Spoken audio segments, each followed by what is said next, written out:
नमस्कार दोस्तों, स्वागत करता हूँ आपको द जीनियस स्टडी पर। दोस्तों, आपके लिए एनसीईआरटी सार्थक बुक का वीडियो लेकर आ रहा हूँ, जिसमें भारतीय राज्य व्यवस्था चल रहा है, जिसमें आज का चैप्टर रहेगा राज्य के नीति निर्देशक तत्व। तो राज्य का नीति निर्देशक तत्व का फर्स्ट क्वेश्चन है, राज्य के नीति निर्देशक सिद्धांतों को भारतीय संविधान में शामिल किए जाने का उद्देश्य क्या है?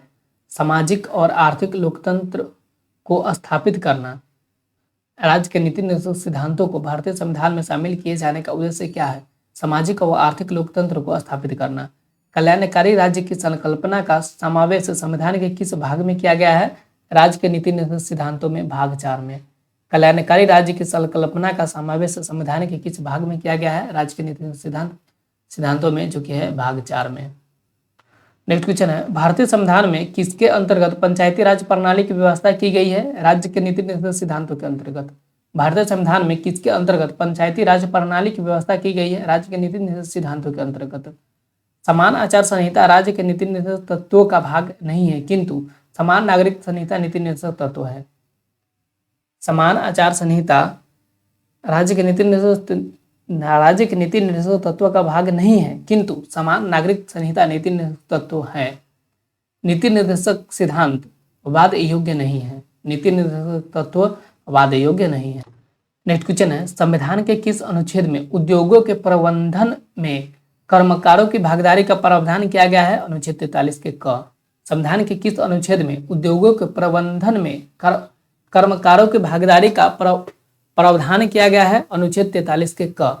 भारत के संविधान में समान कार्य के लिए समान वेतन के अधिकार का प्रावधान कहाँ किया गया है? राज्य के नीति निर्देशक सिद्धांतों में। भारत के संविधान में समान कार्य के लिए समान वेतन के अधिकार का प्रावधान कहाँ किया गया है? राज्य के नीति निर्देशक सिद्धांतों में। पुरुषों और स्त्रियों दोनों का समान कार्य के लिए समान वेतन राज्य के नीति निर्देशक तत्वों में निहित है। पुरुषों और स्त्रियों दोनों का समान कार्य के लिए समान वेतन राज्य के नीति निर्देशक तत्वों में निहित है। नेक्स्ट क्वेश्चन है, राज्य के नीति निर्देशक सिद्धांतों में कौन सा अनुच्छेद अंतर्राष्ट्रीय शांति और सुरक्षा के संवर्धन से संबंधित है? अनुच्छेद 51। राज्य के नीति निर्देशक सिद्धांतों में कौन सा अनुच्छेद अंतर्राष्ट्रीय शांति और सुरक्षा के संवर्धन से संबंधित है? अनुच्छेद 51। राज्य के नीति निर्देशक सिद्धांत एक ऐसा चेक है जो बैंक की सुविधा अनुसार अदा किया जाता है। यह कथन किसका है? केटी शाह का। राज्य के नीति निर्देशक सिद्धांत एक ऐसा चेक है जो बैंक की सुविधा अनुसार अदा किया जाता है। यह कथन किसका है? केटी शाह का।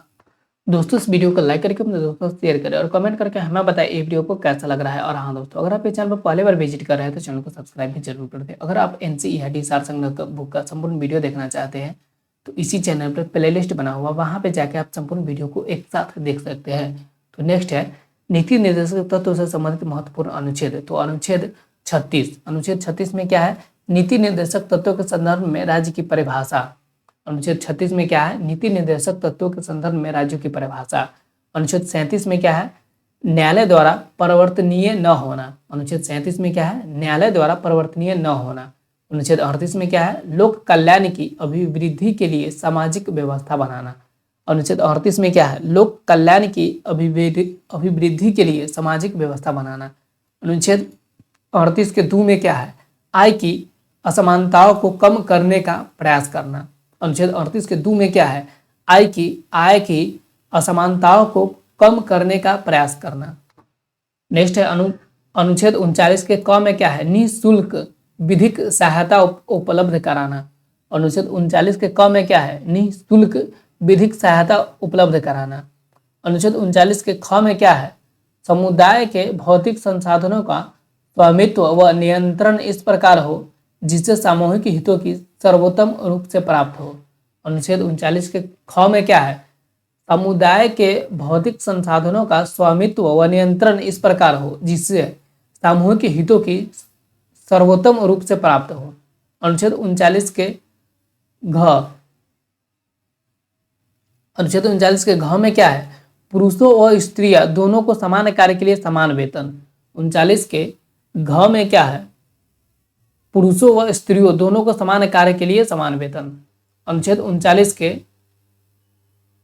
य में क्या है? पुरुषों और स्त्रियों कर्मकारों के स्वास्थ्य व शक्ति का तथा बालकों की सुकुमार अवस्था का दुरुपयोग न हो।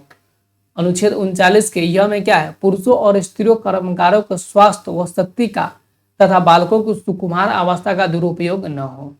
नेक्स्ट अनुच्छेद है अनुच्छेद 40 ग्राम पंचायतों का गठन। अनुच्छेद 40 में क्या है? ग्राम पंचायतों का गठन।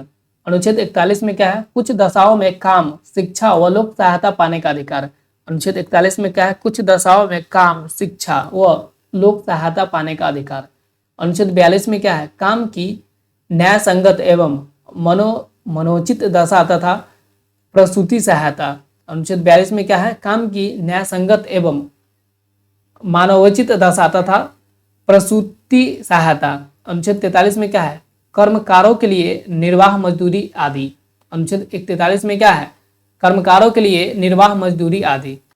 नेक्स्ट है अनुच्छेद 43 के क में क्या है? उद्योगों के प्रबंधन में कर्मकारों का भाग लेना। अनुच्छेद 43 के क में क्या है? उद्योगों के प्रबंधन में कर्मकारों का भाग लेना।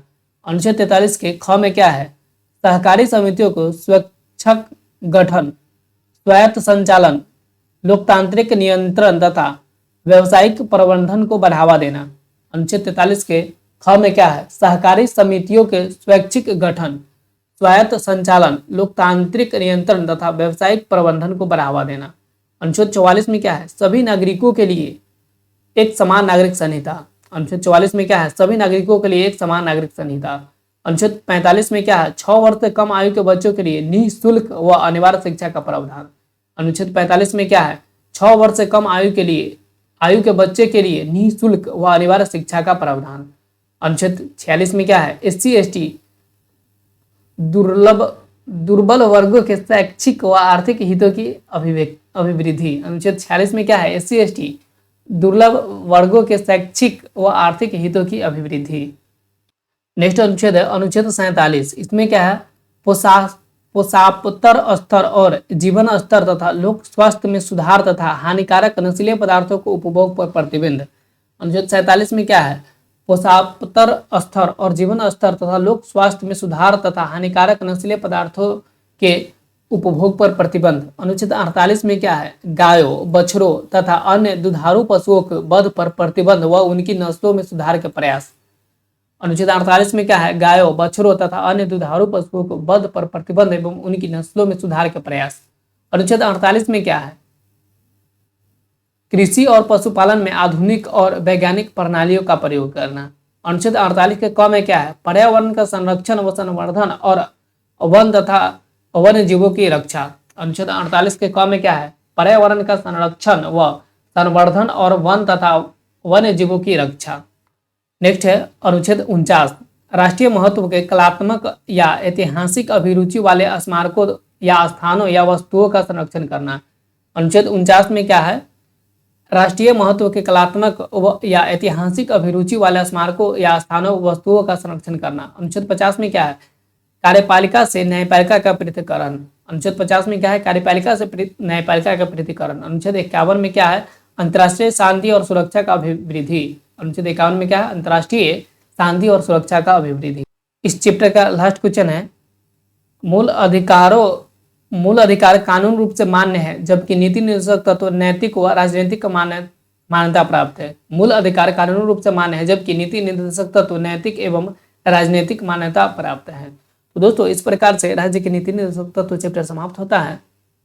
तो दोस्तों इस वीडियो को लाइक करके अपने दोस्तों से शेयर करें और कमेंट करके हमें बताएं ये वीडियो को कैसा लग रहा है। और हाँ दोस्तों, अगर आप इस चैनल पर पहली बार विजिट कर रहे हैं तो चैनल को सब्सक्राइब भी जरूर कर दें।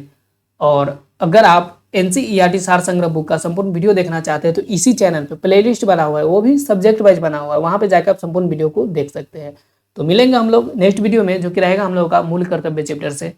तो मिलेंगे नेक्स्ट वीडियो में, तब तक के लिए थैंक यू, धन्यवाद।